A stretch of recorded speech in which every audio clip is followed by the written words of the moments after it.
Hello everyone, I'm back with another Soul Winning tip video, and I want to explain the concept of bringing up the bodily resurrection of Jesus Christ in your Soul Winning presentation.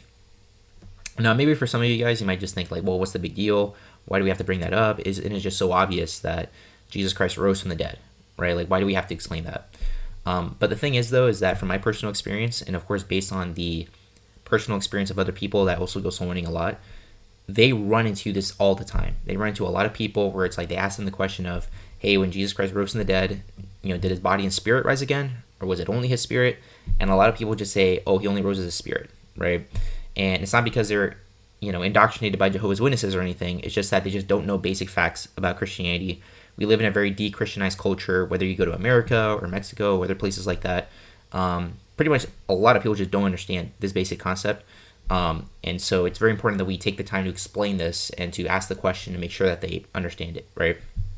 To specifically explain to them that when Jesus Christ got resurrected, that his body got resurrected too. It wasn't just his spirit going up to heaven. So there's a couple ways to bring this up, but the way I typically do it, here's basically how I do it. So let's say I go through my presentation with them, my basic standard presentation, right? Just say we're sinners and we deserve hell and the Trinity. And then I explain the life of Jesus, right? And then I get to basically get to the part where I explain Acts 2:31, right? The fact that his soul is in hell. And so basically I go to that verse and I say, hey, look, Jesus Christ's soul was in hell, but what happened after 3 days, right? And so now obviously they might just say, I don't know what happened. And then in that case, you would just explain it right then and there, like what happened, show them a verse about the fact he rose again. Romans 4:25, other great verses to explain the fact that he rose again, or that he rose again from the dead, right? But presumably they might say something like, oh, after 3 days, he came back, right? He came back from the dead. He resurrected, whatever, right? They'll put it in their own words, but that doesn't mean that they believe in the resurrection, right? You want to make sure to ask this question, like after that. And so what you'll say is, okay, so when Jesus Christ came back from the dead, or when Jesus rose from the dead, do you think that his body rose again, or was it just his spirit? Okay, now I like to word it that way just because of the fact that if people don't know what the right answer is, they'll just happen to choose the answer that was mentioned last because they feel like, well, that's typically what the right answer is anyway, so they'll say that. So either they actually believe that, or they just don't really know for sure, and they're just picking the answer that probably makes the most sense to them, or that they're kind of guessing what the right answer is, if that makes sense, right? But at the very minimum, the idea is like, they don't know that Jesus rose from the dead bodily, so that's why they'll say like, well, he rose as a spirit, And in general, I like to word questions that way, where it's like, it's not just, hey, did Jesus rise again, like in his body and spirit? And they just say yes or no. Like I prefer asking questions that are a bit more open-ended, where it's like two choices and they have to like spell out the belief like in their own words, like saying it as versus just saying like yes or no, right? Because they have to actually think about like what they're saying, if that makes sense. Like it's a little bit more like you can put more trust in that's what they actually believe, if that makes sense. But in any case, they'll probably say, oh, he just rose as a spirit after you ask that question. And then, I don't correct them right then and there. I don't want to like come off as rude or anything. I just take them straight to the scripture and then just kind of explain to them, and then I'll reiterate that same question to them after I showed them the verses, okay? So what I'll do is I'll say, okay, well, let me show you what Jesus said about his resurrection, right? I take them to John 2:19, where it says, Jesus answered and said unto them, destroy this temple, and in 3 days I will raise it up. And I don't read verse 20, it's not really relevant, but in verse 21 it says, but he spake of the temple of his body. And then when I read the verse to them, I might even say this. I might say, but he spake of the temple of his what? And after I say what, they're going to say, his body, right? So then I'll explain to them like, look, Jesus said that his body would be dead for 3 days and that his body would be raised again. His body would come back to life again, right? And body and spirit went up to heaven, right? And I make that very explicit, make that clear to them. And depending on their facial expression, if they seem a little bit confused, or maybe, you want to like sense that kind of thing, right? Kind of read the room a little bit.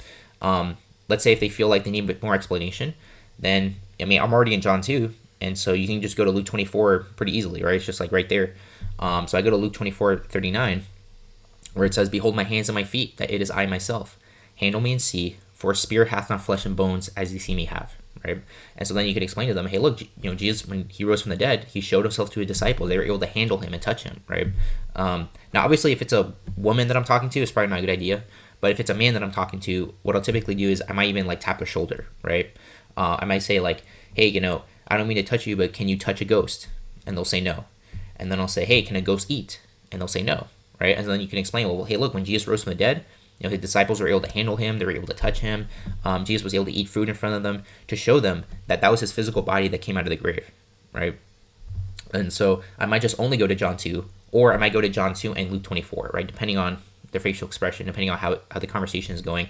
But in any case, after I at least show them John 2, then I'll ask them, so when Jesus rose from the dead, did he just rise as a spirit or as a body and spirit, right? They say body and spirit, so that shows that they understand it now, right? And so, and even then, even in the recap, even after they tell me body and spirit, because I asked the question, after I show them the verses, I would still, in my recap, when I cover like, hey, what did Jesus do for us? Oh, he died. And then I say, after 3 days, what happened? And they say, well, he rose again. I'll still ask the question. Because again, a lot of people get this wrong. So I just ask the same question again, just for emphasis, just so that they remember it, basically. I'll say, and when Jesus rose again, did he just rise as a spirit or as a body and spirit? And they told me again, yeah, it was a body and spirit, right? And so it's very important to cover this because, man, you'd be surprised about how many people get this wrong. I mean, people don't even know basic facts about Christianity, about the Trinity, about hell, about the fact that Jesus was sinless, the fact that he's God, he's the Son of God. It's like there's so many wrong beliefs people have, and it's kind of crazy to think about. But, the Bible is very clear that, Jesus rose from the dead bodily.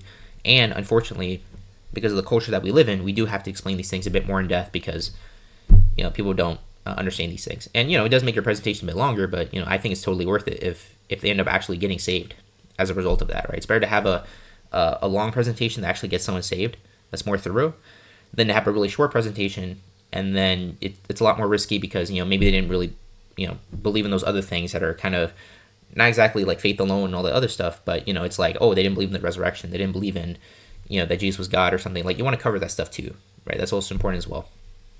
So hopefully this helps, and God bless.